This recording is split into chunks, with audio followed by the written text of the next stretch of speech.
What's up, everybody? Once again, it is I, James, coming to you from the Nerdy Mewzings podcast studio.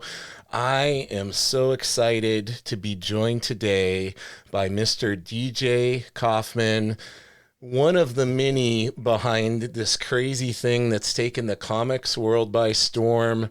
That would be VeeFriends by Gary Vee. DJ, how you doing today, man? I'm great, man. Thanks for having me on. My pleasure. You're fresh off a meeting. You getting a little downtime with me. They're good. It's They're work. good meetings, you know. They're good This is meetings. work adjacent, right? We're still Yeah. talking comics and art and all the things that we love, but we won't make it too serious. I won't grill you too much. Yeah. Well, comics meetings, they're good meetings. So Can only be I can't so, complain. yeah. Yeah. As long as we're comics adjacent, we're good, right? Right. Yeah. Right on. Is that love of comics been with you a long time? I mean, yeah, man. My first, probably since I was a little kid, really. I think Yeah. my first real comics that I collected were at my barber shop. My dad would take me to the local barber shop. I've heard this Nice. a lot, by the way. I've There's a heard lot of this people. too. It's a weird connection, but like I the old school barbershop with a I little think spinner rack. I think I remember Rob Liefeld saying something about that too, like Wow. trading the barber for a comic the barber had that he Yeah.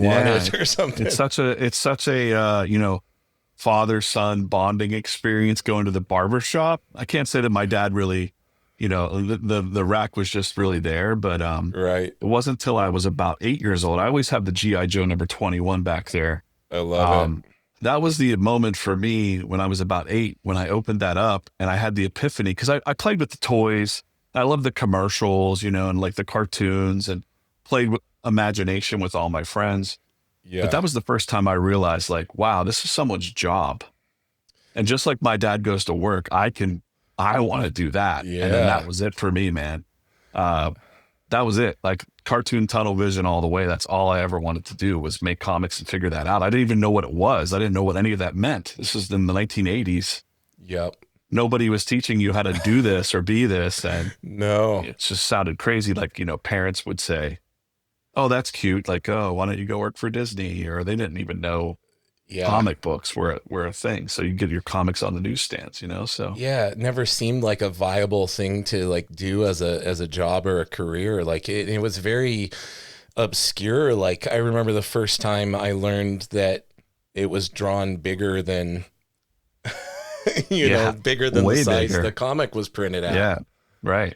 It was And then you learn crazy. that, like, you learn the 11 by 17. And then when you get really into it, you learn that they used to draw comics like Yeah, 24 inches by whatever. So that's crazy. Yeah. absolutely. You Yeah. got a kitty cat behind you, man. Yeah, that's her spot. I So like it. she may wake up and attack me at any moment, but we'll see. That'll be I good. can't Good. I can't let mine in here. Uh, They'll chew chew the the, comics on the bottom of the egg. We got a couple younger ones and yeah. they will hmm get over there and yeah, No, would not be absolutely good. not. Yeah. Yeah. She's pretty chill. So she's like my parrot or something, if it's a pirate ship, that's the parrot. There you go. Yeah. So comics were in your blood and you were starting to realize that this is something that people actually did for a livelihood, and it became this thing that was a viable pursuit. So where did you go with that? I know that's a I, very loose term, being a viable pursuit, but I would say yes. No, I didn't really meet anybody that did that. I was seventh grade, Southern California. My family had moved from Pennsylvania to Southern California. So I was thrown into this whole other world too. And I had an art teacher named Mr. Crump, who his whole art classroom was paper mache figures of like Calvin and Hobbes and Garfield, and like it was like walking into a comic strip. So that was the closest thing I had to okay, comic strips and comics were just all one thing to me. yeah. And so that was like my first kind of real mentor, that he was like doing children's books on the side as a school teacher.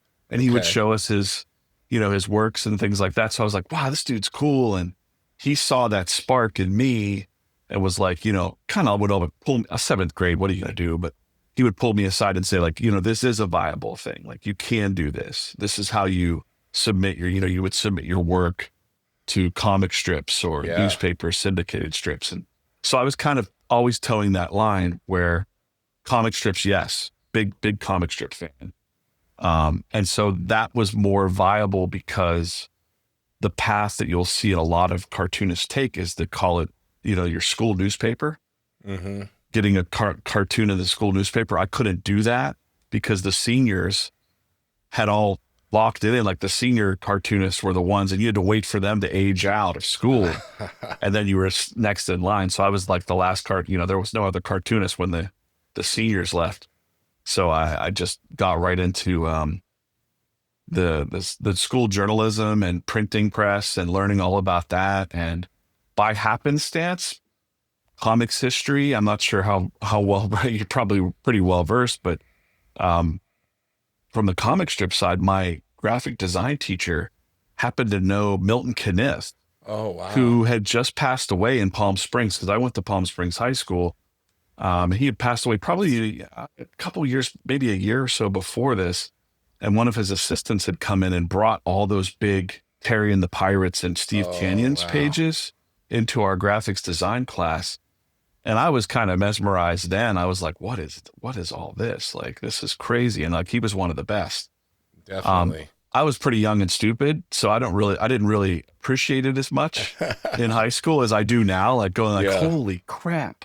Like, what are the odds of that? In the presence of such greatness. I didn't even know. I had no idea, because now you could see, like, I got Terry and the Pirates and stuff back there. And like, so I really just always felt that throughout high school. And, my art teacher, the good one, was in 7th grade. He retired. And then I got more of a regular art teacher, I'd say, where she actually told my parents I had cartoon tunnel vision. I wouldn't make it. No. Like, he's not going to make much of himself because he's got cartoon tunnel vision. He should learn industrial design and, all this stuff. And I kind of turned down because I was just so stubborn. It was the 90s, and I was like growing up in the, the 90s, like, image, rebel everything. The image rebellion. Yeah. And just rebel in life in general in the 90s. And, I turned down going to the Rhode Island School of Design because I was just like, that's all the way in Rhode Island. How the heck would I get over there? I'm in Southern California. This is before the internet. So I was just like, I don't want to go do that. I want to make comics, and it's happening in Southern California. So, we used to ditch school and like go to the Image Comics building in Anaheim. And, oh my goodness, we're always like San Diego Comic-Con trying to break in. Like, gosh, my work wasn't. It was terrible, not terrible. I was doing my best, but come on, they were being kind to me if they said that it was good. But when you're 15 or 16, you're just like, oh, you see these guys back then, like Joe Mad and Rob Liefeld and all those guys at Extreme Studios, they were hiring pretty young dudes. They were. So I was like, okay, I got to break in. And, so that's where you would go to try to break in. I got to know briefly Danny Mickey. Oh yeah, one of the anchors at Extreme Studios, and he had long story there I won't get into, but he had invited me to go tour the office at Extreme. Yeah. So me and my friend just ditched school, went to Anaheim, which was about an hour drive or something like that, and got up into we went up there quite a few times. I got to meet Todd McFarlane in the elevator. Sweet. And I'm just like, wow, this is crazy. I'm gonna make this happen. I'm gonna work here somehow. And I'm like, no, I'm not. I'm not gonna drop out of school and come work at Image Comics. So it was a cool experience for sure to kind of see behind the scenes of what an actual studio looked like, at that back time. In the days of studios. Those were the big days. I just talked to Rob Liefeld. I met him for the first time officially at a dinner we had in New York City for New York Comic Con. And I just made conversation. I was like, you kicked me out of your Extreme Studios when I was a little kid. And he was like, oh, listen, there was so many things that would go missing. And then now I understand as an adult. I told him, I was like, no, dude, I totally understand. Cause we have a lot of youngsters in the VeeFriends office now. And I'm like, oh my God, there's so many things that are, just laying around that are worth money and stuff. So I was like, oh my gosh.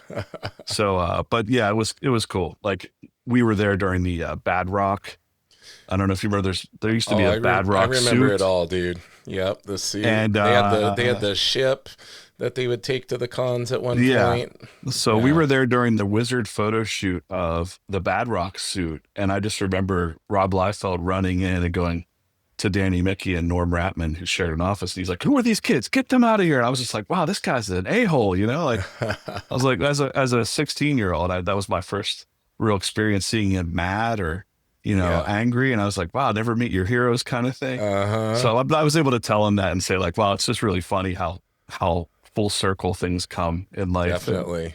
Yeah. uh, yeah, but I have a connection with Extreme that I did not steal from Extreme Studios, but this is pretty cool.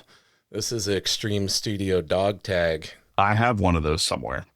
Dan Fraga, this was his. He gave it to me. It was Yeah, awesome memory as a kid. I got one of those at San Diego Comic-Con one year. There you They had go. them at, yeah. Yeah, Yeah. yeah. This one was around the neck of Dan Fraga, though. Oh, okay. That's awesome. Yeah, I guess. Yeah, I don't know. I'm just giving you a Yeah, bad so time. No, it's awesome because man, like when yeah. we were, because I was around that same age range, and it's just like there was such a magic to everything back then. Yeah, Southern California was just popping, and um yeah, so much if you could go back in time and just be like, wow, you had it like I've brushed with greatness with meeting Jack Kirby once Oh and my again, like goodness. not really understanding the level of awesomeness that was, Yeah. as a young punk. Like um but yeah, it was just such a cool time in Southern California. And for comic books in general, it was just Yeah. everything was just popping off back then. So Now, yeah. you said you were showing your work, you were submitting your work, and it wasn't on the level that wanted it to be to get work and break in. Were you given good advice that helped you get more in that direction? Oh, sure. I mean, the typical advice that people would give you, and probably the typical advice that I give people now, like, hey, work on your anatomy and like work on not just anatomy, but just, Yeah, composition and structure and read and all the things that kids don't want to do. Like, I'm not exactly. going to really go study. I'm just going to draw some badass stuff. So because I was following the likes of Todd McFarlane, who said like, who cares if it doesn't look right? Just draw it smashing Yeah. through a wall and draw a shit ton of bricks. Right.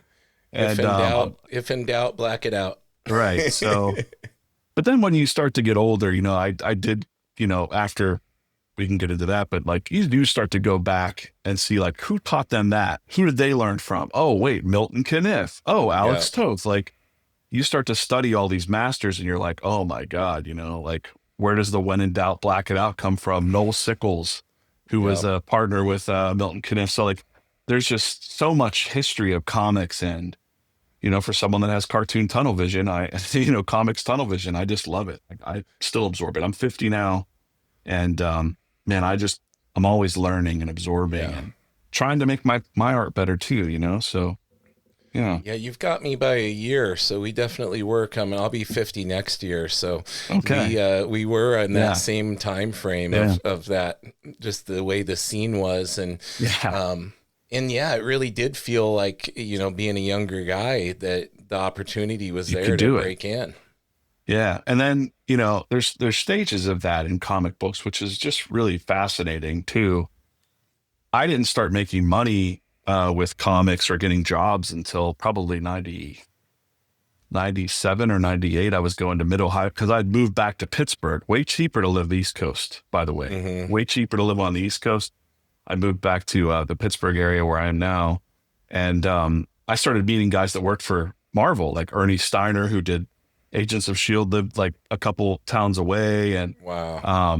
And then you would learn like those guys would go and they were the grinders, they were the ones that were working on all these things. They didn't have big names. They weren't a Rob Liefeld or they weren't like the big seven dudes, but like they were grinders and then they would just get fired because they were old. Like they would hit Hmm. 50 and they'd be like, well, we need a young, hot guy, for this job. And so that was kind of like eye opening too. But my breakthrough really came through the internet because the old Bendis message boards, Oh, you were on the Bendis board. not only was I on the Bendis boards, but Brian came up around. He was in Cleveland, I was in Pittsburgh, so around the same time, he had Boom Boom Studios, and he was going Mm-hmm. around self-publishing stuff. So we would meet around Mid-Ohio Con, Pittsburgh Comic Con, all these places.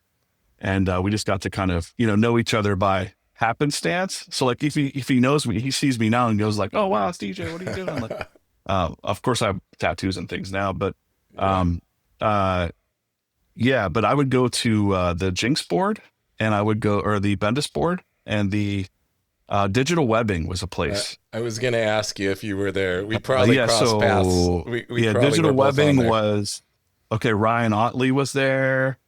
All of us, like That's all these guys, when all I these old first school. met Ryan Otley and Ryan Stegman was both through digital webbing. Yeah. So I just hustled my ass off on the internet pretty much. And I was on those forums because there would be writers that needed to have artists to submit. Yep. And we would all undercut each other. It's like, oh, he'll do it for $20 he'll do it for 35. I'll do it for $20 a page. And like, Yep. so we were just constantly, whatever style someone was looking for, there was plenty of abundance to go around, to be honest. Yeah. And half the time those samples didn't go anywhere, but you could make a couple $100. For sure. And then web comics, like I jumped into web comics because I realized, well, wait, I don't even need to work for Marvel or DC. More people are going to read my web comic than Yeah. anything. And like it could build your 1,000 true fans. I just learned this stuff and I believed in it so early. And yeah, away that went really. Like the internet just kind of changed everything for sure. a lot of people, Yeah, and they even had Digital Webbing Presents, that anthology that they would do. I think that was Otley's first published work was in one of those. Yeah. Yeah. This feels like a crash course of my career, really, because from that board, I think I got the job on that board for a guy named Brian Lynch, who now we used to call him Hollywood's Brian Lynch. It was funny because he was trying to be a screenwriter. Okay. His friends were Kevin Smith and all the dudes from Red Bank, New Jersey, all the View Askew guys. And he's like, "Hey, you want to draw a webcomic with me?" And I was like, "Yeah, sure." And then we were like, "Hey, I want to do this. Hey, by the way, my friends are Kevin." And I was like, "Oh my God, I love Clerks and I love all that stuff." And then we did Monkey Man Unleashed, but we also did web comics. And from there, that was just an explosion of movie poop shoot happened. So I remember that. So Ryan Otley, one of his first jobs was Ted Noodleman. Yes, so I remember Ted. So I launched the comics there with, I was one of the first with Brian Lynch with Monkey Man Unleashed. So I drew that with Brian Lynch. There was Ted Noodleman from Ryan, and Chris Rael was our editor. So he went on to, he's forever and ever around. And so that was like I drew the logo actually in a rush for movie poop shoot for Kevin Smith. Cause he's like, "I'm going to be on Jay Leno." And this is before, this is early internet. So like there was no way to do print on demand. Like it was Dazzle or some weird bad program. And overnighting it, like there was just enough time to get him that logo so he could wear it on the Jay Leno show. And yeah, we did that for a couple years or so. And then that just kind of took off, web comics for me. It just made sense. I was like, I don't even really need to play in the comic book world, but of course I still loved comic books. So would always just kind of dance back and forth with a lot of independent publishers. Yeah. Yeah. It sounds like you were at that perfect moment where you weren't really needing to be reliant on breaking in with one of the big two. Yeah. To fulfill your creative passion and do comics like you wanted to. Yeah. I think the only reason I ever tried to pursue it after that was the credibility, probably in like just my family and small towns and stuff, where it's like, "Oh, you draw comics? Do you draw for Marvel though?" Like, and you're like, "Well, but I'm making thousands of dollars a month for my house on web comics. That's not good enough. Like I got to have a credit, So, it's a weird thing, especially when you're young. Now I just don't care about any of that really. Like that didn't make any sense to me. Yeah. And there used to be this print versus web thing for a while. That's kind of faded away. Thank goodness. It has. And, but I was in the crux of that, like, well, you guys just aren't good enough to be, but meanwhile I was, I did full-time comics for different publishers, whether it was Brian Lynch or other writers, for for 13 years full time before I took a full time job again. Right. And even that was working with like YouTubers and like helping them with their merch designs and stuff like that. So it was always a creative, Yeah. comics were always a consistent thing, no matter what I was doing, for sure. You mentioned kind of having a little bit of a hankering of wanting to try to do something for the big two. Did you have kind of a dream gig that you would want to land? I mean, man, I think I did run around for a little bit, chasing a couple of the editors that were like, "Hey, come up and show us your samples for some Spider-Man stuff." There was some side Spider-Man. I was like, "Oh my God, that would be crazy." Um, I always thought Fantastic Four. There was a couple of moments where Fantastic Four was different, Mm-hmm. and then it just got kind of boring again. So I thought, well, that's a book that would be fun to work on if they just would let me go nuts on it. Yeah. But then again, I'm kind of I kind of fancy myself as a writer artist, and there wasn't a whole lot of that at that time, for sure. Yeah. It You was didn't have like, the room. yeah. So, but I like, and now even working with like Jim Rugg. I've known Jim Rugg for 30 years, and we agree that like artists that can do it all, it just makes for a better end story For somehow. sure. Like, cause you just know the colors that you're looking for, the shape of your lettering balloons and stuff like that. It just comes out more like the artist's vision or the writer's vision. It does, and the passion of the project carries over into the work. Yeah. You can tell when the creator is putting all of themselves into it, the end Yeah. product, it's conveyed in that. Hmm. So that's Yeah. always neat to see. I prefer that. I love it when people write and draw their own stuff. I just had Brandon Paul on. I don't know if you know who he is, but he does this comic called Chuck Maxwell, Adventures of Chuck Maxwell. And this guy just came out of nowhere with this thing, wrote it, penciled, inked, Yeah. colored it, and put it out. And it's like taking everybody by storm. It's like, and it's so good. It's like pro level, like he's been in the industry for 20 years or something, and he hasn't. Yeah. And but it just shows in the passion of what he did, and it's like the story he Yeah. just had to tell. Yeah. People are hungry for new stories too. And there's plenty of people, even outside of the comic book industry, which is kind of a little sandbox of people that go to their local shops and things like that. There are many people that want to read comics, and they just want new stories too. They love the old stuff, and I still love the old stuff too, but they're just hungry for new stories. Yeah. Right around that 2006 or so, I got probably what I call my 15 minutes of fame in comics, was winning the uh, comic book challenge Mm, by Platinum Studios. And one of the judges was Mark Silvestri. So it was like this cool full amazing. circle. So I won that, and for Hero by Night. And everyone really liked Hero by Night, and it was really good. Platinum always had some kind of, dramas around it and stuff like that. There was always, I think just a lot of drama in comic books, really. And I'm just like, I'm just Yeah. here to make cool stories and draw stuff, and like, but I'd had friends going like, "We can't believe you're working for those people or this people." I'm like, I'm putting food on my table for my family. I Exactly. was raising 3 kids, and I was proud of myself because I'm like, hey, everybody that said I had cartoon tunnel vision and couldn't do it, it's like, here we are, I'm doing it. Yeah. Like, I don't care if you don't know or not, um, uh, but it's a tough job. Like, definitely a tough grind. You For never sure. know where the next thing's going to come from. You've seen it, right? Like, we see these hot stars that come up and go, and like, oh my God, it's the biggest thing ever. And now they're in a quarter bin, and like they're Yeah. working at Target. Like Exactly. it's a sad, it's kind of a sad thing, but like, I always feel like if it's in you though, you might have a season where you're kind of away and then you come back again. Like, you see Yeah. those consistent faces come back again, so Yeah, and the people that it's just like in their soul, they like have to create art, yeah. and it, Yeah. it never leaves them. It's like, I mean, our buddy Todd Beats is a good example of that. Yeah, That guy's had a absolutely. very roundabout way to end up Yeah. where he is now, Yeah. But Yeah. it never left him, and he came back, and now he's like, ever since he did that first Battle Beast variant, it's just taken the Yeah. world by storm. Yeah. I think for a while I kind of, I don't know if I went away from comics, but I kind of had my personal life kind of fell apart. I went through a divorce, like all this stuff after 16 years. And like, I got a really stable job working with like YouTubers, and that was fun. And I did my comics on the side, but I realized like this isn't my career. Like this isn't like the comics aren't my career. Right. And like it kind of did hurt to have like friends because I'm like, hey, I'm working with Platinum Studios. They're the Men in Black people and the Cowboys and Aliens, whatever. I thought that was kind of a cool thing, but everybody's like, that's lame. That's lame. That's not real. And I'm like, oh man, here we are again. Like, unless I go work for Marvel or DC, I'm not going to be taken seriously. And then the guys I know that work for Marvel or DC, some of them weren't even getting paid, or they were like, my checks aren't coming. Or and I'm like, this does not sound stable at all. So I think there's like a disillusion for a little bit.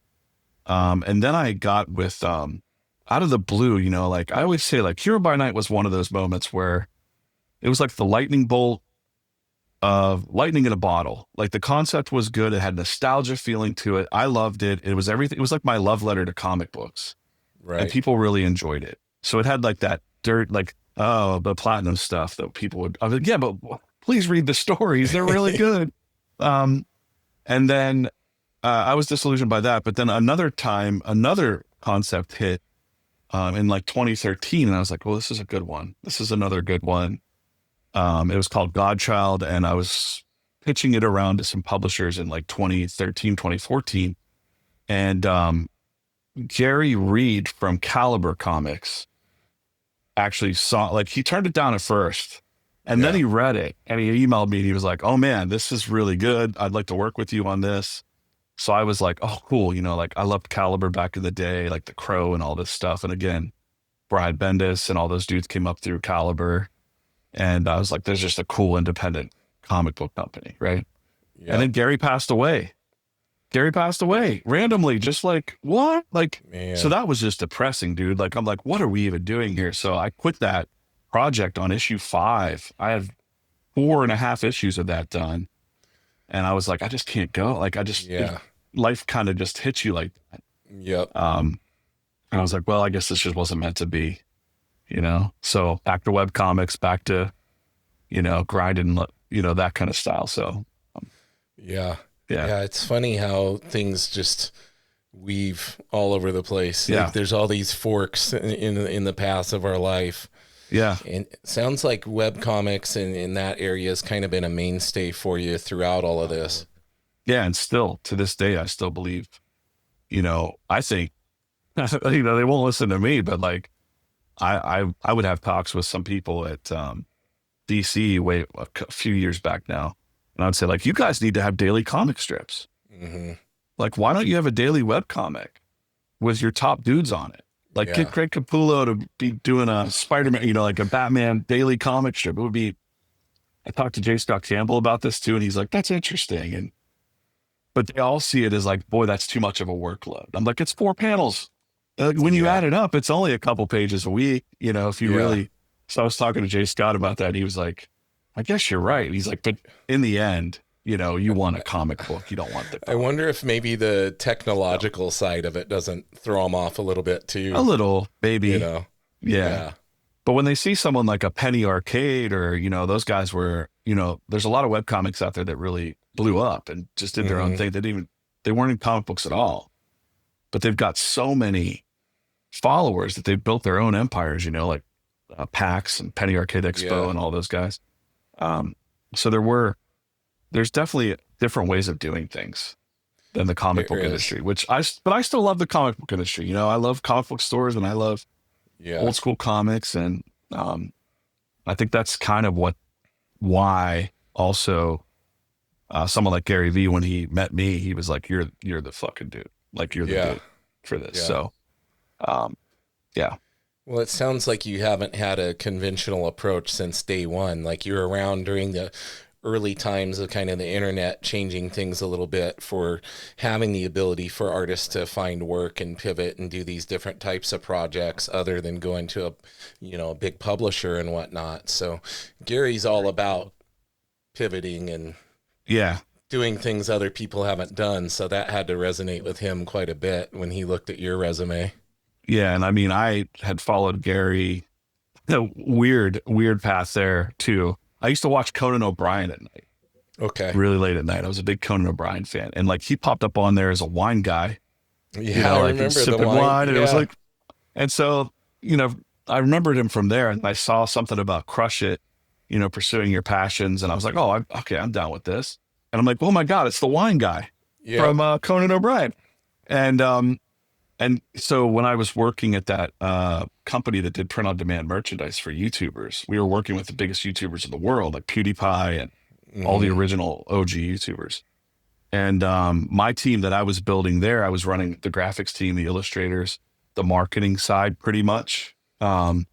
I would constantly be listening to Gary's stuff and try to bring it back to the company. They were like, this is crazy. We're not listening to that. And I was like, but everything I ever did that worked was something that came from a nugget of what Gary said. I was like, this guy knows what Yeah, he's talking about.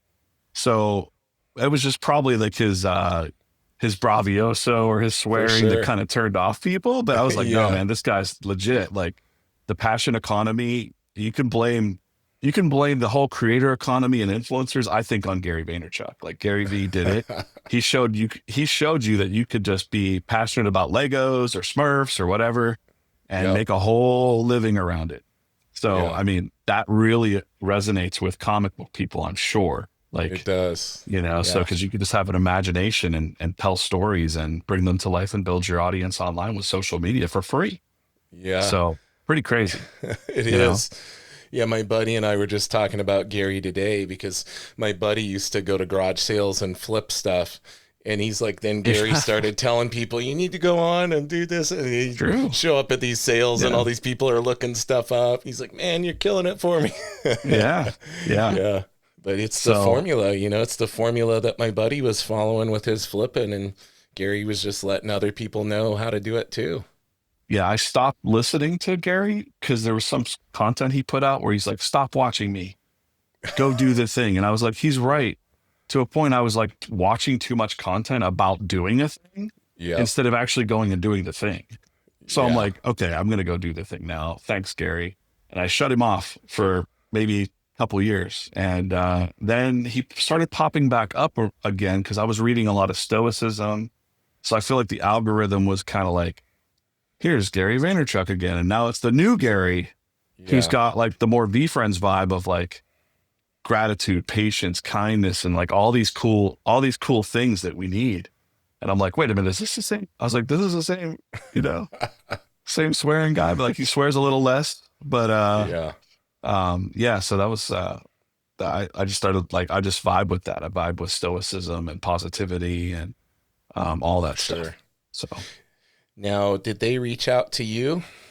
You said Gary was like, "Hey, this is the guy." Like, yeah. how did this all come to be with your role there with VeeFriends? Well, without getting too frou-frou-y or metaphysical or anything like that, um, because it does feel like sometimes it's just like, man, this is like kismet or the universe like I, rearranging stuff. I'm definitely You had know? too many things occur that I Yeah, have trouble believing in coincidence. I see a lot of synchronicities and things in my life where yeah, paths connected in a way absolutely. that Yeah, did not seem random to me. So that makes life fun, I hit me, think. hit When me you with it. You're not going to bug me with Okay, it I at will hit all. you with it. I'll try to make the short version of this. Was I was working at that company for about 12 years, working with YouTubers. It was a German company, but they were big in the United States too. They didn't really understand the American way of marketing. They were very European, so it was always a European American, like American Gary Vee, Yeah. European high fashion, all that stuff. So I was making YouTubers like millions of dollars off of merch designs because like we knew what to do, and I got to meet all these YouTubers. And so when I would go to these conventions like Vid Summit, that's Mr. Beast show, and I loved it because I was like hanging around these people that all had different passions, and a lot of my homies started to become like teachers of YouTube channels, and they're like, DJ, what's going on? They would Google my name and be like, you used to do comic books. You're the Hero Yeah. by Night guy. And I'm like, yeah. But and so I had a lot of those guys, Roberto Blake, shout out Roberto Blake, Daniel Batal, Nick Nimmin, all these teachers of YouTube that like really became my friends would be like, DJ, this is your passion. Working for YouTubers ain't your passion, bro. Like you need to Yeah. get back to comics and make a YouTube channel about that. And so I was kind of torn because I was kind of 12 years in, or I was about 10 years in at that time. And I was like, I'm too comfortable. in this corporate environment. The salary was Right. good. The benefits were good, and I was happy, but I was like also, wanted to do my own thing again. And meanwhile, you'd have little pieces of content from Gary or other people pop up and say, you should quit your day job if you're not happy. And ironically, I came up with a marketing advertising for YouTubers saying, quit your day job to go sell merch. So I'm like, I'm taking my own advice now. I was like, what do I take the leap? What do I do here? So these guys would just hammer me, these YouTube coaches like Daniel Batal, like, DJ, what are you doing? What are you doing, man? You could be so big. Like, I was like, I don't want to be big. I just want to be comfortable with I do what I love, Yeah. And so I don't want to be Mr. Beast of comic books or whatever. Like, who cares about that? So I decided I said, I'm going to quit that job. So I quit it in January. I quit that job. It shocked everybody at the company. I had no safety net.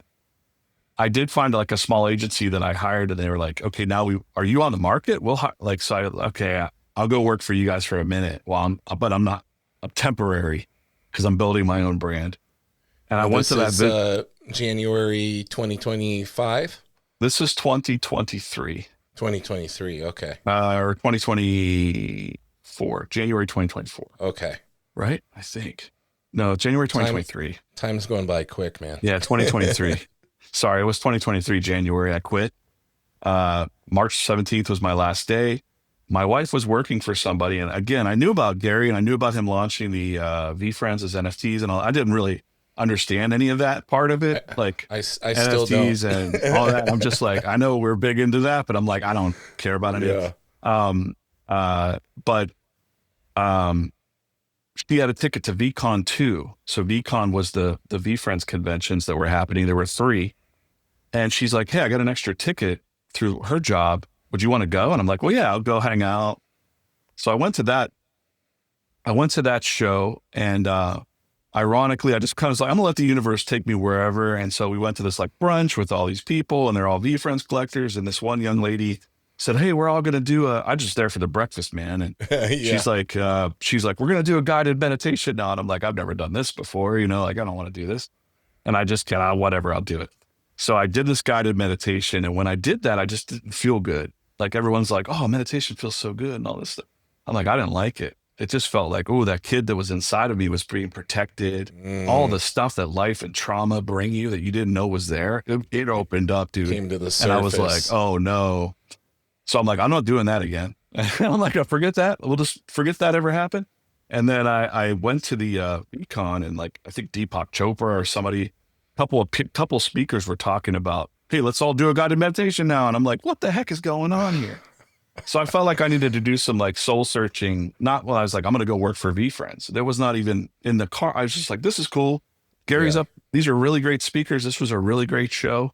I'm motivated. I'm going to go build.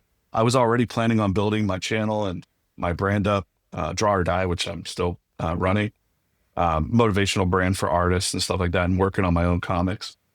And went to Vid Summit that year in October. So that was all summer. I was building and building and building. Went to Vid Summit, not as a corporate guy working for a company. It was just DJ, hanging out with all these YouTube homies. And they're like, when are you going to launch? I'm like, I'm launching the channel. I got the plan. I get sick at that show. But I was having doubts. You always have these doubts where you're like, no one's going to care about this. I was going to launch a 4-panel comic strip, adventure comic strip. Yeah. That's what my jam was. Terry and the Pirates, all that stuff.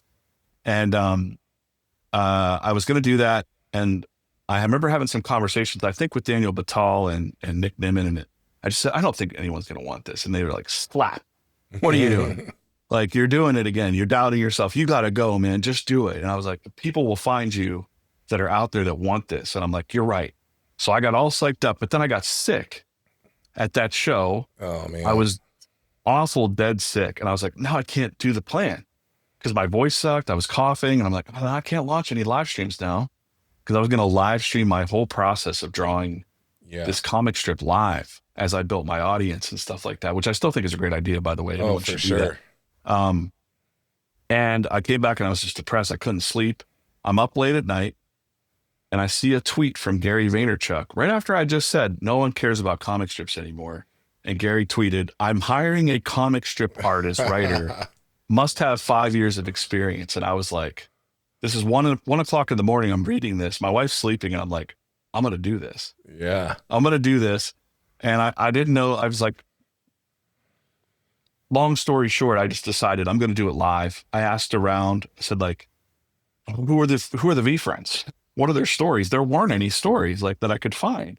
Who are the most famous ones? I don't know. They just pick whatever ones you want. I was like, this is kind of, this doesn't have a direction right now. It's just a lot of characters. Like, it's a lot of characters without stories. And if you really think about it, Pokemon's kind of like that too. Like, for sure. they don't have an origin story of Jigglypuff that I know of or whatever. Yeah. Right? But it could be cool. So I just decided the next day to turn on my live stream on my camera. The feed is still up somewhere on my channel. And I just decided to start my sample for VeeFriends live.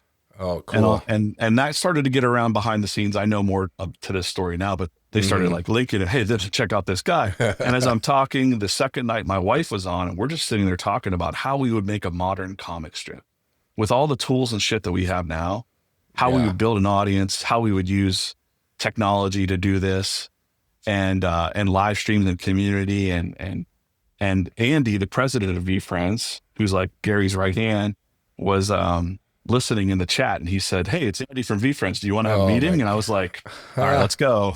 Wow. So probably 2 weeks later, I was on with Gary. Gary, I know him a lot now, and he said something like, he's real like rap. He's like machine gun fire. Like he doesn't waste time. Like he's very famous for short meetings, and now I am too usually, because like you can just get to the point. What are we talking about here? What's the thing? And he said, like, hey, I read all about you. I watched all your content, and you're the perfect person for this job.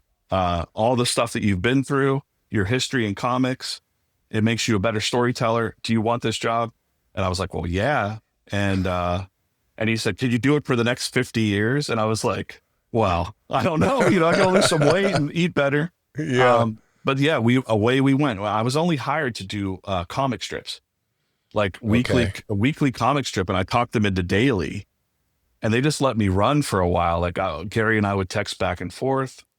And so the VeeFriends started to get like rapid character development is what I called it. So suddenly someone that was collecting Flexing Fox, there was no story before, and now you had a little comic strip, and they were getting excited. So the holders, like the collectors of these characters, were like, oh my God, I can't wait for my character to appear. Yeah. Gary saw that action, but was also like, he just wasn't feeling like, we got to go deeper, DJ. So he called me up one time and said, do you think we could, and this was the deepest thing. Like, I remember this conversation, it was like, wow, this is odd on a Sunday afternoon to have this conversation. Gary said, DJ, do you think we can use comics to change people's lives? And I said, yes. And he said, do you think a comic book could stop somebody from killing themselves? And I was like, absolutely, I do. Yeah. I think story and the power of comics and story is just so much beyond superheroes and whatever, So I was like, yep, 100%. we're speaking the same language. He's like, let's do it. Let's go deeper. We could tell stories on the surface. I need to work with you on this. And, away we went. So we had that first issue out. VeeFriends #1 came out, was like a special thing. That was before this conversation. It was just supposed to be a special one-shot thing that was coming out. They had J. Scott Campbell do the cover. They had no real story, so I just made up a story and presented it, and they're like, this is freaking awesome. So that was kind of kicking around in their head, was like, wow, this story is awesome. You did a great job. How can we do this? Can we make a real go with this comics thing? And I'm like, let's do it. So. And now it's evolved into so much more. Yeah, I think, it was Gary that, like, again, happened really lightning fast, but he's like, let's hire more people.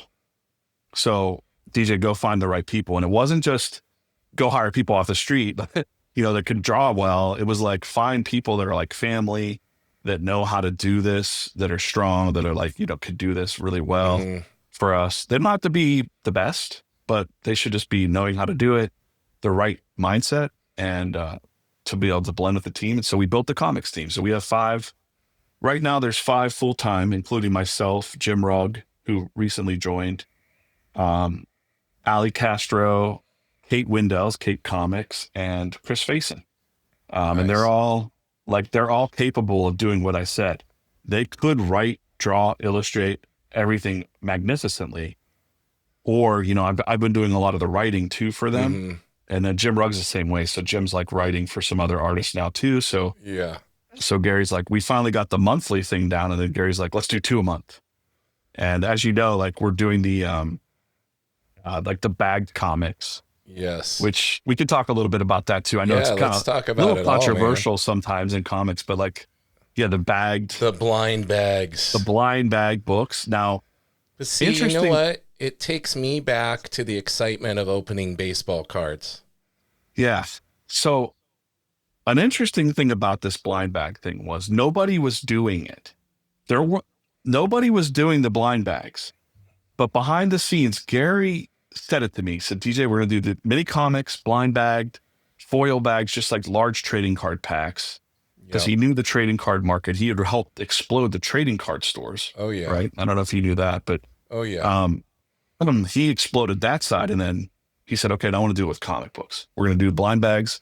But in order to do all of this with like cracked ice, shimmer, it's not just hollow foil. Those are easy effects to do. Mm-hmm. Though the effects that we're doing from trading cards on comic books is something that hasn't been done. We talked to the suppliers and they're like, you guys are crazy because you only want 50 of these. Yeah. We're like, yeah, 50. And they're like, it's going to cost an arm and a leg. And so, we just did a lot of trial and error. And as we were testing, I believe Marvel dropped a blind bag thing on Whatnot. They were just repackaging old stuff pretty much, or like repackaging old issues. And I was like, oh my God. So I didn't know if like they tried to beat it because like they're like, oh, Gary's onto this thing because Gary's involved with Whatnot. And so they beat, not that no one beat anybody but they definitely came out and dropped before because he wanted to be the one that was like, guess what? Blind bags are back and it's cool. Mm-hmm. It's not a gimmick. It's not a scam. Like there's value in it. It's fun for new collectors. And bringing new people into comic books is one of Gary's major goals. Yeah, which is awesome. Just like he did for trading cards or wine. Like he got so many people into collecting wine with his dad's wine store. And so this is all music to my ears, like that we can bring new readers in. David Mack, who we started getting bigger cover artists too. So we did David Mack, Jay Lee. He's like, DJ, go find me all the cool kids. Well, I only knew I didn't know David or Jay Lee. I knew Jim Rugg and I knew Jim Moffood and like all the punk rock guys of comics, right? For sure. So I was getting those guys for a while, and then he's like, we got to go bigger. Let's go get David Mack and Jay Lee and even bigger names.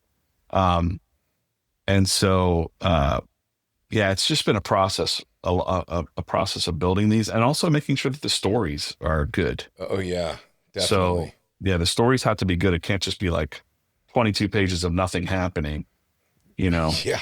So, You got to keep people engaged for sure. Yeah. Now, is Gary a comic book fan? Is he? I haven't got to. I figured, I've always assumed that he was, but I haven't really delved into too many of his videos where he talked about it. Is he pretty deep into comics, or was he as a kid? Yeah, I don't think Gary was like a regular reader of comics, but he was definitely like collecting them or flipping them, and like he knew all about like. He jokes a lot about having like a ton of Valiant books when he had like, and he got stuck with a bunch, but like he would like wheel and he was more like the dealer of comics. He's probably got a bunch of Turok chromium. Yeah. Or I forget the other one, the one with the red symbol on his. Yeah. Solar. No, not Solar. Shoot. Oh, Bloodshot. Bloodshot. Yeah. Yeah. He's like, I got a whole warehouse full of Bloodshot. Yeah. So, but he does know a lot. Like he is a child of the 80s, just like I am, and maybe you are. And so He-Man, GI Joe, all these wholesome things that kind of like help build us as men, or young, like right, Transformers, exactly like that vibe of nostalgia. Plus, Gary's all in on, like he knows all that stuff, and he's got the story stuck in his head. So that's interesting to me. That is that when you go and do a brainstorm session with him. Like where we're locked down for like 2 days, Gary will just like give you the most wild like concept that might even be a little jarring because he doesn't want to go basic. Like he doesn't want to just do oh, that sounds too basic. Let's not do that. Let's do it this way. Can you guys make that work? So it's a really cool, I always liked the Marvel method of creating, which was like they had a plot and then they would just let the artist run. Giving the artist a lot more creative freedom. And then there's Gary calls it 10-80-10, where the first 10%, a leader comes in and goes, this is the direction I want to go. So that would have been like Stan Lee. Stan Lee saying, hey, Jack, go draw me Galactus fighting the.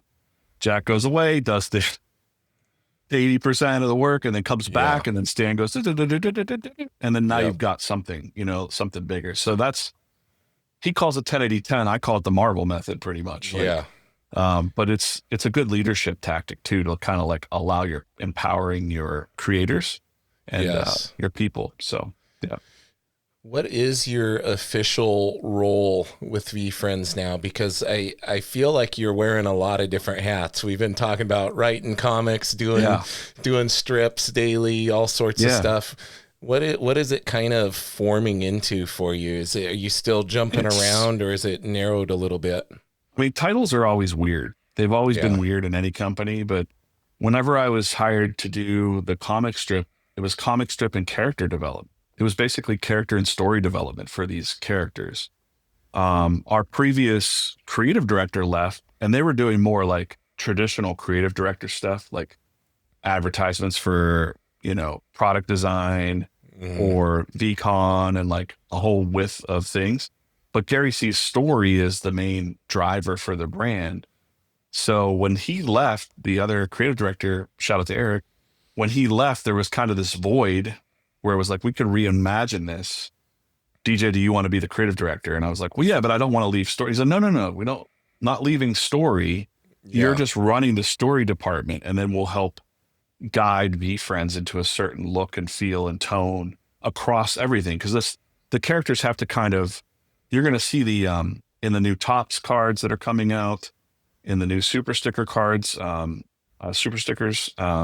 There are comic inserts now. So cool. Now people are understanding the stories. So that's kind of my job also. It's like to drive the story Bibles and be like, hey, listen, the wizard's missing a hand. If I see someone drawing, or hey guys, we got to take the hand off. I'm always kind of like, not the police of that, but like there's definitely Gary said, like, learn as much about these characters as possible and absorb it, and just be able to one day, when there's an animation studio involved or something like that, I'll be the guy that's like reviewing things, making sure that it's all on par for the story. Yeah, it's basically like on model editor in chief kind of thing, but it's definitely like an executive. My title now is executive creative director. Very cool. Keeping you busy. Yeah, keeping us busy. Probably going to figure out more things for you to do too. Get these great ideas, Yeah, I told Gary, I said, I'm all in for VeeFriends just because, hey, the comics are great. That's still going to be my passion 1,000%. But I do believe in the VeeFriends brand, because I've seen the community out there where, that little bit of positivity or that little bit of kindness in this world that's kind of crazy right now. Yeah. I just believe in that. It goes a long way. Yeah, I'm all in on it. So, yeah. Now, with being so busy doing all that, you mentioned you still are working on your personal stuff too. So what all does that entail for you? I mean, obviously a lot of time management going into making sure that you can still chip away on your own stuff that you're passionate about. Yeah, I'm pretty fulfilled. Like, that's funny because another artist on the team asked me, like, DJ, what are you about your own comic ideas? And I'm like, I don't really to me, ideas are just a dime a dozen. You know what I mean? Like, my ideas can only go so far, and I'm fine with that. Right. Yeah. I know that the ideas that we use through Gary can go way further and reach more people. So my art, my stories, all that stuff can reach way more people through someone like Gary. So I'm fine with that.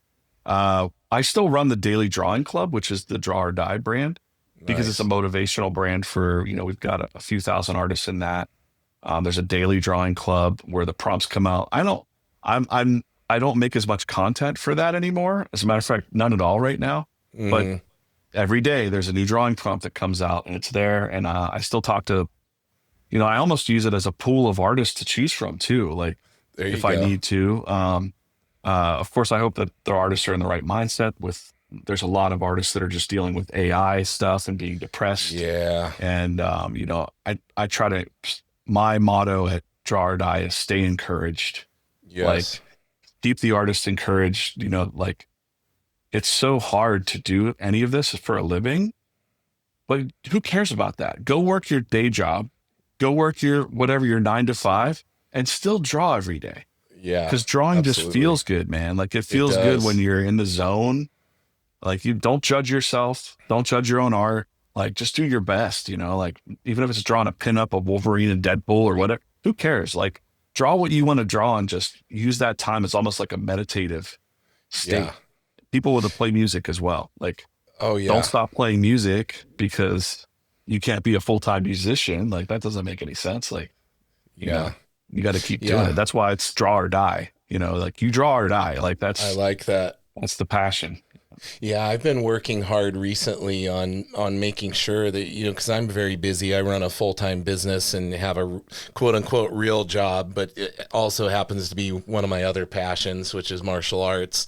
And but I'm been trying to Nice. be fulfilled with, even if I have a small amount of time on a given day, I still do something. Like even if I know I'm only going to be able to sketch for 15 minutes, it's still better than no sketching. It Yeah, doesn't have to be a absolutely. perfectly laid out hour of drawing. It's like, no, just draw, like just get it done. Yeah. I've got a couple exercises when I encounter people all the time that are like, I wish I could draw. I'm like, you can. Here's these real simple exercises, scribble challenges. And like, you might feel like you're a little kid again, where you're Yeah. like, wait, a scribble challenge. What's this? Like, yeah, it's fun. Remember being a kid? Like, remember playing with toys and like Yeah. making up using your imagination? Like, I think more people need to tap into that. So many people are just like their imagination gets dulled because of life, work, Yep. all the pressure around you, right? You got to just get rid of that noise and really get back to doing what you love, whatever that is. Yeah. Some people Yeah. kind of even forget that. They forget what they loved when they were a kid, So, I think we do, and I think a lot of it has to do with, you think, like if I'm going to devote time for something, it has to somehow make money or hold some kind of value or currency, like a monetary number to sure. it, not just doing it because you want to do it and because it's fun and it's a nice Yeah. escape and everything. Yeah. It'll never be good enough. It'll never be good enough for anyone else. You have to be good enough for yourself. Like I said, and people are shocked, like, whenever I would say, like, when I worked at Platinum, I think I was making like 80 grand a year Yeah, drawing comic, right? That was a good, that's a good, haul, yeah, right? yeah. And people are like, That's a well, good, that's a good haul by modern standards, and sure. Like, for the big two, but what that does would be a one good. person say? Like one person says, well, are you working for Marvel though? And it's like, what? Exactly. Like, you're kidding me, right? Like, how much do you have to do? Like, Yeah. it'll never be good enough for other people. You have to do it for yourself, Yeah. and figuring that part out and just kind of pushing away that noise is just it's an exercise. It's a practice to do that. You have Yes. to just little by little just start to remove those people from your life as you can. I know it's not easy sometimes, but sometimes it gets a little messy. With I had to stop. I had this best friend for so many years. We were like, we can't like we did a lot. We were just like degenerates almost with our humor Yeah. and all that stuff. But he was so negative, and we could always feel when he was around that it would just bring it down, like bring down the Yep. mood. And then he would leave, and I would still be like, oh man, I don't feel good, or Yeah. like I don't feel creative. He was feeding. Yeah, like He an was an energy vampire. energy vampire. Yeah, yeah, Yeah. yeah, yeah, yeah. That's So those kind of people. They feed by bringing the negativity and bring you down where they're at, and then they take off.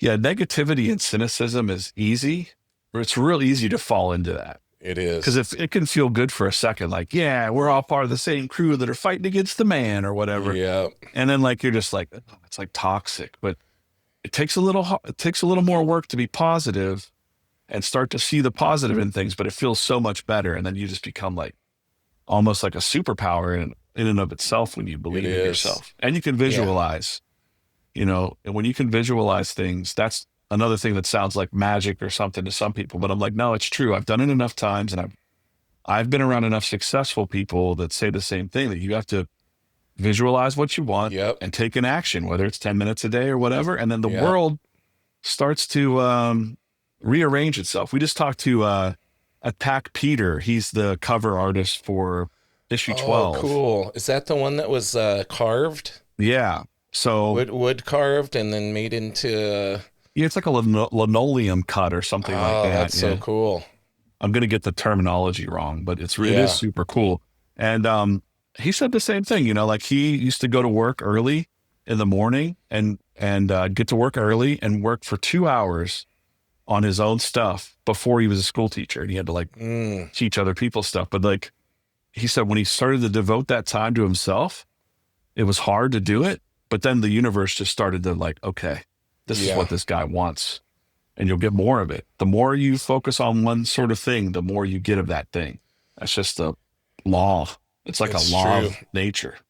Yeah, it's So funny. Like, I'm a Brazilian jiu-jitsu coach, and I always tell my students that are trying to be great at competition, the mental aspect is such a huge part of it, and the visualization. Like to become a world champion, like for me, I didn't become a world champion until I was able to get in that headspace of the mental development and the visualization. And yeah, you start studying, and everybody from Kobe Bryant to Michael Jordan is attributing a lot of their success to yeah, having mental coaching and applying these principles. But it's also like you said, people just think like, oh no, that's not real or whatever. And then yeah. you do it and you're like, oh crap, this Well, stuff it is people real. have been saying. This thing that Michael Yeah, Jordan said actually was true. yeah. There's something to it for sure. Yeah. And like again, it's nice to take all that knowledge as an old timer now, I guess, Yeah. and try to instill it into stories. So in the VeeFriends comics, for sure, and all the comics are available to read for free too at veefriends.com/comics. Um, we know that not everybody can afford our comics or afford to buy new comics, but you can always read the stories for free. And there's like these lines about legacy, finding your true self, overcoming fear, defeating cynicism. They're all Hmm. there under the undercurrents under the surface that will make you like feel inspired when you read and get involved with the community too, because they're just um, they're so supportive of each other. When one person goes down, whole different lifestyle. They might be from a whole other realm of life, and they're having a down day or something like that. That community comes in and just raises them up. Yeah. It's everything that Gary really preaches, and well, preaches is a weird word, but you know, shouts from the rooftops. You can For see it in the sure. community at VeeFriends, and that's what makes VeeFriends a lot different in the comic book world. I don't see that much in No. yeah. So No, you don't see it much in the comic book world or the world in general in a lot of yeah, instances. So it's definitely something special. yeah. We were at San Diego Comic Con. We were just kind of there doing some meetings, like meeting with David Mack and Jay Lee, and um, just kind of just being not stealthy, but like just hey, we're going where it matters, having the right conversations. And I we posted from the bar, like me and Andy, the president, we were like, let's do a VeeFriends Flash meetup at the lobby downstairs on tomorrow morning at 11. Yeah. And there were people that drove like 2 hours to Oh come my and meet. So goodness. like about 25 or so people showed up. And as they showed up at this lobby, everybody was like, what, who are these guys? Like, are they famous or like, are they, like to be able to draw a crowd of fans to Yeah. your lobby from within 24 hours, people dropped what they were doing and drove. Maybe they were trying to get a collectible. Maybe they were just trying to, get a drawing for me or something, but that's cool. Like it's a cool, it's a cool thing to do. We might do it again we're going to be a comics pro uh, the week that we're recording this. It's a retailer convention for comic books, comic book Nice. shops. Yeah. And we'll be out there showing our comics out. And that's in Los Angeles. So we've got some fans in LA, and just maybe reach out and say like, hey, come down and meet us. Talk to Jim Rugg, talk to David Mack, sit in the hotel lobby and hang out for a little while. That's kind of fun to do with your hardcore true fans. Yeah. It sounds like you guys are beyond just putting out great comics and things. You're sharing a lot of very cool principles in building community. Yeah, community is everything, I think, beyond the stories. Probably the stories are first, then community second, I'd say. Because if you don't have the stories, if you don't have the spirit behind the stories too. I think VeeFriends always had the spirit behind the brand. Yeah. And then with the stories, it just makes it even more powerful. And especially getting the stories out from the guy who created it.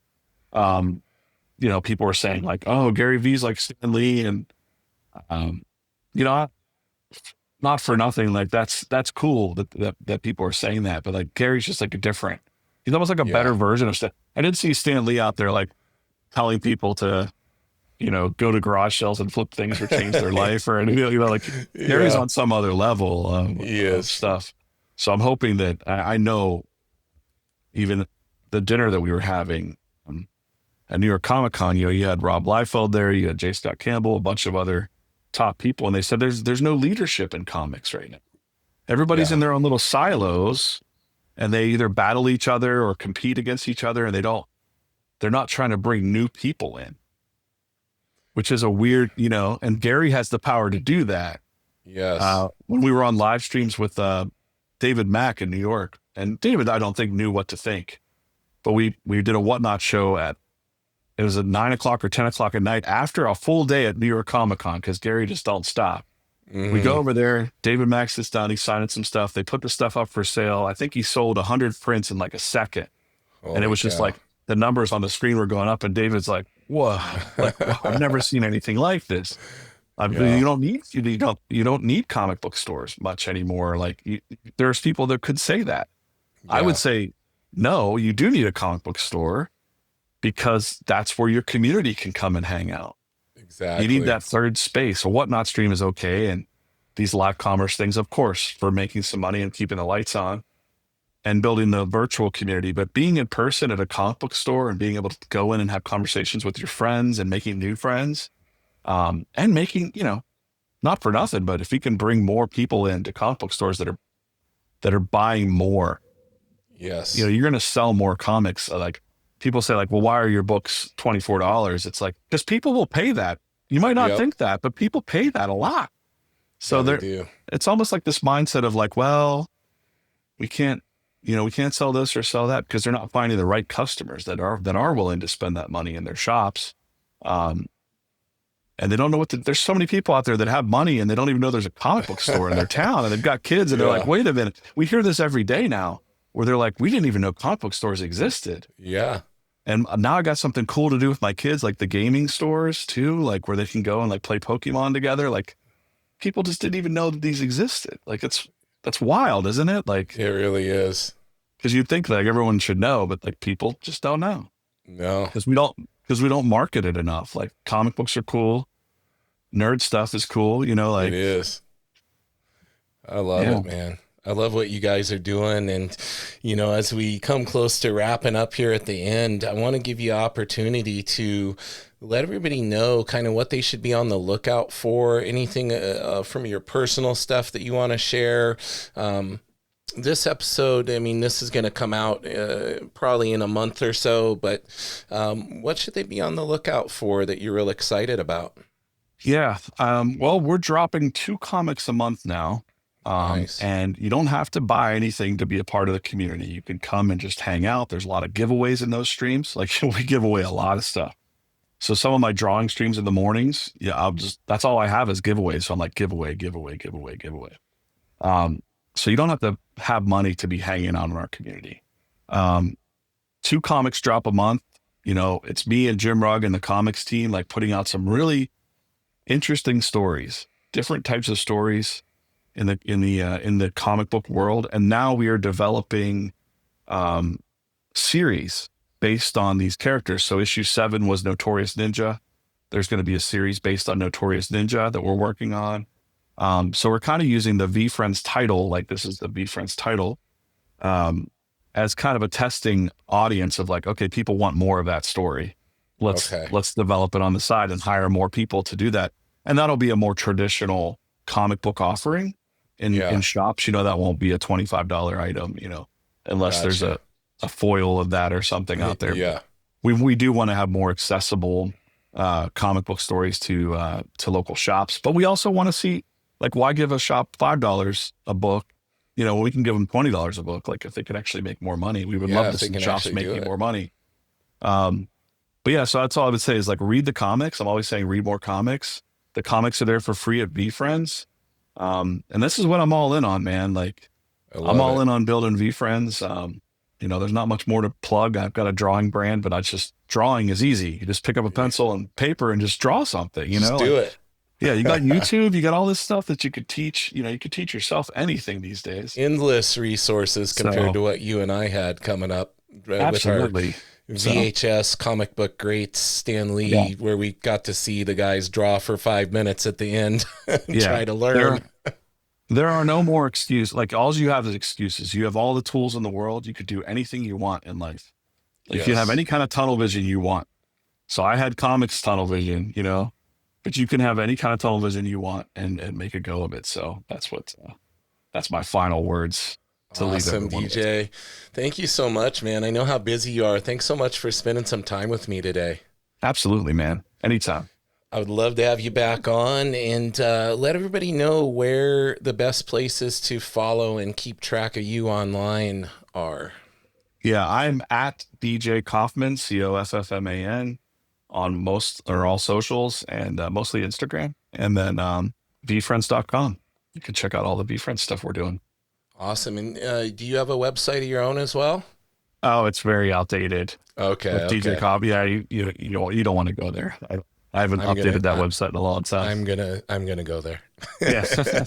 Study some of the old work. Site, I should update it, but awesome, cool, buddy. Well, hang out with me here for a moment while I chat with everybody. Everybody listening or watching, thank you guys so much for being here. I love bringing on amazing guests, creative people for you guys to learn more about. If you're enjoying the podcast, I would encourage you to hit the like, subscribe, share with a friend. It just ensures that more people get to come and watch and hang out with us and get notified that the podcast exists. If you want to give an extra level of support, you can head over to patreon.com/Nerdy Mewzings. And in the meantime, everybody, keep it nerdy.